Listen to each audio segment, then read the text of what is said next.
Mike here with Grinding Gear Garage. We're getting ready to do some maintenance items on our Blaster, and we figured we'd make a how-to video. We're going to be doing front wheel bearings. As you can see, they're a little shot on the front of this Blaster. And we're going to be doing A-arm bushings as well. There's going to be two different videos posted. We'll separate each out, one for the wheel bearings, one for the A-arms. They're pretty much the same teardown and installation on both, so stick with us and we'll get started. First things first, you want to remove both of your front wheels. We used a 14mm deep to get our lug nuts off. Yours may vary by year and if somebody replaced the lug nuts with a different style nut. Right after that, you want to remove your cotter pin that holds your front castle nut in, then remove your castle nut. And we're also going to remove our front brake cable. You want to remove that out of the way so when you slide the hub assembly off, the cable's not connected. To remove your brake cable, you're going to remove your wing nut, that's your brake adjuster, and you're just going to push the arm away, slide out your brake cable. Now keep track of this little stud right here. This is what your adjuster cable goes, your cable adjuster goes through. Try not to lose this because without that your brake won't work. Then you're just going to pull back on the rest of your cable and it's just going to slide right out of that opening. Just drape it off to the side out of your way. We actually have to purchase a new cable. This one was damaged. But that's how to remove your brake cable. Once you have your castle nut, which is a 22mm, once you have that and your cotter pin removed, there is a washer that sits in between the nut and your bearing assembly. Your whole hub assembly should just slide right off your shaft. As you can see, this one was lubed pretty nicely. The bearings were greased and maintained. The other side of ours, as you can see, was not really maintained that well. It was rusty. We actually had to use our hammer and a pry bar to get the pop. But once it's off, move over to your workbench. We're going to disassemble the hub. So once you move your hubs onto your workbench, you're going to need to separate the hub and the brake assembly. They should easily just pull apart just like that. The front brakes on a Blaster are old style drum brakes. When you have everything apart, I would inspect your brakes, make sure there's plenty of thickness to the front linings, make sure your springs are there and everything operates as it should. As you can see, this is your arm coming from your lever, and that just spreads the discs apart. There doesn't seem to be any wear. It's a little dusty. We're going to scuff these up before we put them back together so they have a nice surface area to grab on. But as you can see, these front bearings here, they still have grease in them. They're not bad. The oil ring is still intact on the outside. On our other side, on the other hand, it appears the seal was damaged and water got inside. The bearings are actually missing a ball. If you can kind of see that, now that one's flopping around. There's a ball missing. So once you get that all taken care of, we're going to move on to the next step. We actually discovered why our front bearing failed on the one side. Our one hub, the good side, you can see the seal is intact. There's no damage. Well, there's actually a spacer in there that goes against your inner race that kind of prevents your castle nut from getting against your oil seal. Well, on this side, as you can see, this is how we pulled it off the quad. There's nothing. So our nut, there's actually remnants of our castle nut inside of the bearing, and the seal's totally gone. So we're going to have to order this new spacer. We may even go to a parts store, just like a hardware store, and see if we can find something like it, cut it down to the correct size. But when you replace yours, please make sure this piece is there before you reinstall, or you will be in the same position we are, damaged seal and a ruined bearing. Now to remove your oil seal, this is our undamaged one. We're going to replace the bearings in this anyway, so they're all good. Just going to take a screwdriver, get down in there and just pretty much turn and pry. she pops right out. So we moved our hub to our bench vise. Our best method for removing these bearings we have found is the spacer is actually tapered, and you're able to pop the spacer off to the side a little bit, and you're able to get some grip on the inner race of the bottom bearing. In doing so, you're able to take a hammer and your punch and pop it right out of the assembly. And then do remember, the spacer is tapered to go on your hub stud on the front of the four-wheeler. Make sure you reinstall this in the right direction. And you're going to flip the hub over and do the same to the bottom side.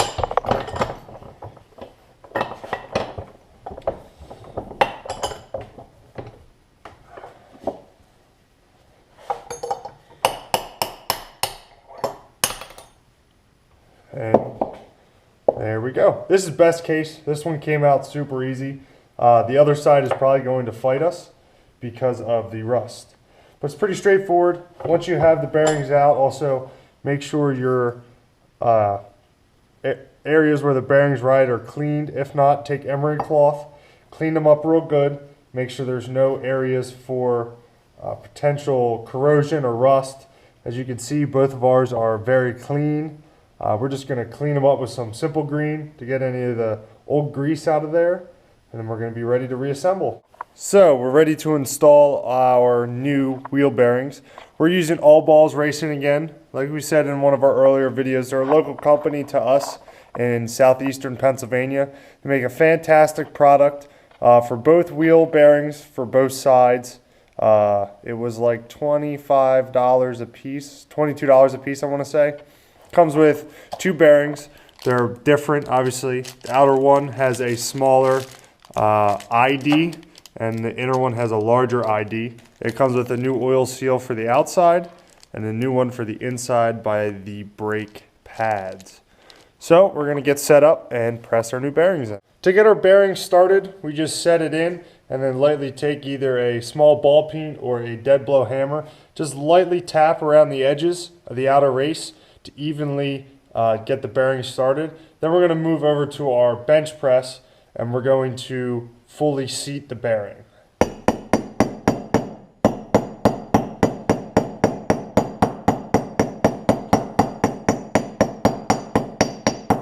The bearings seated as far as we can get with the hammer, we're going to move over to our floor press and we're going to fully seat the bearing. So we're set up here at our floor press. We're going to fully seat the outer bearing. We want to make sure everything's nice and square. We're just using a socket and a piece of round stock just to press it in. Alright, she's seated. Now we're going to flip the hub over and do the inner bearing. When you do your inner bearing, key thing not to forget, your spacer. Your spacer needs to be in before you press your bearing in, or you're going to be started all over again. And remember, your tapered end here goes towards the outside. So that just sits in there. We're going to take our hub back over to our workbench. We're going to take our hammer and lightly tap this inner bearing in to get it seated and started. Then we're going to come back over and we're going to show you guys pressing it in. So we have our hub back over here at our floor press. So you can see the bearing is started into the hub assembly. We're going to set up here with our materials and we're going to press in the inner bearing.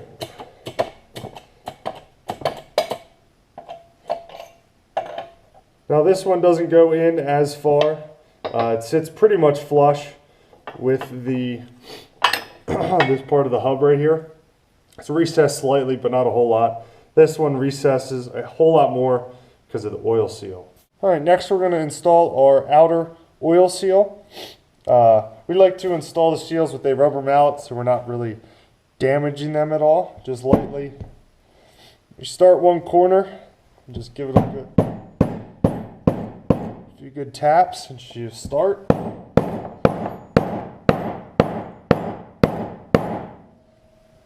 You just want to give it a nice even we go. Our oil seal is installed, and the outer, or the inner one I should say, actually gets installed right here on the brake hub. We're going to have to remove the discs themselves, or the pads themselves, to get to this inner oil seal. So to remove your brake shoes, you're going to take a screwdriver and you're going to put it here. This is the flat side here is where the cable attaches. You want to go here to the stationary side. Stick a screwdriver in between and you're going to pry up, and that side's popped off. Now you want to make sure the spring stays in there or you're going to have to reinstall them. And they just pop right off. You're going to take a flat blade, smaller flat blade, and you're going to hammer in on the side of this seal until you're able to get it to pop.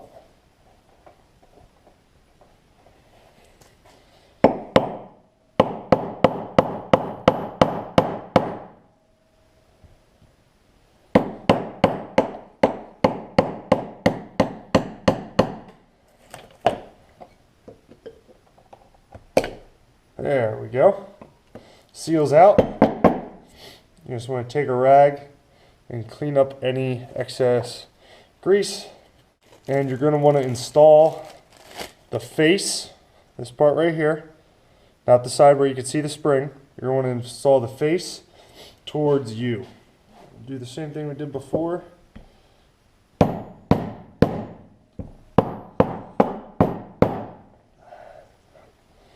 Just going to need, can't get the hammer in all the way, so you just want to use a punch. Oh, had some grease there. Very lightly to not damage the seal.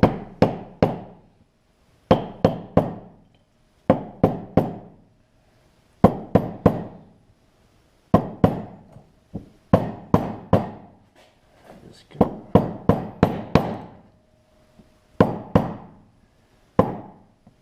There we go.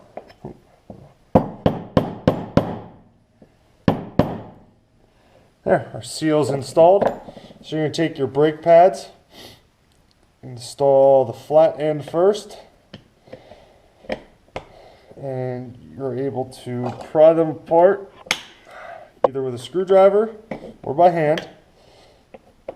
And once one side's in, the second end pops easy. So your new seal's installed right here. Brake pads are back installed. Check to make sure there's any glazed areas here on your shoes, and you want to rough them up. Make sure obviously there's plenty of thickness first. Rough them up so you have a good rough mating surface with the outer part, the contact surface on this part of the hub. Now to put it back together is pretty straightforward. Obviously they just pop right back in.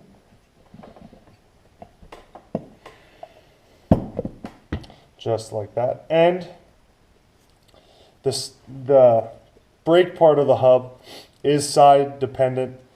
Obviously this side goes on the passenger side, well, would be the passenger side of the car, your right side of your four-wheeler, because there's a bracket, your brake line comes in here and attaches here.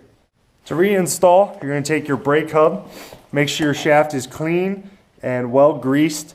You don't want to have to fight the hub to come back off if you ever have to remove these again. And hub should pop on.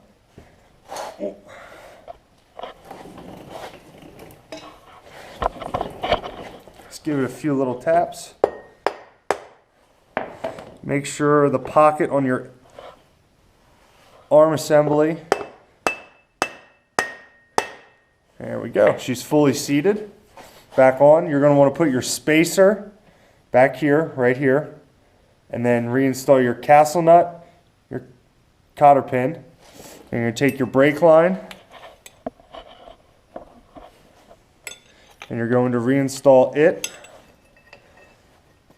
back onto the assembly. You're going to put your pin back in with your wing nut, tighten back up, and you want to adjust it to your desired clamping force. Obviously you don't want to make it too crazy tight that the brake drags all the time, but you want to adjust it so it stops you when moving, and then reinstall your wheel and you're all finished.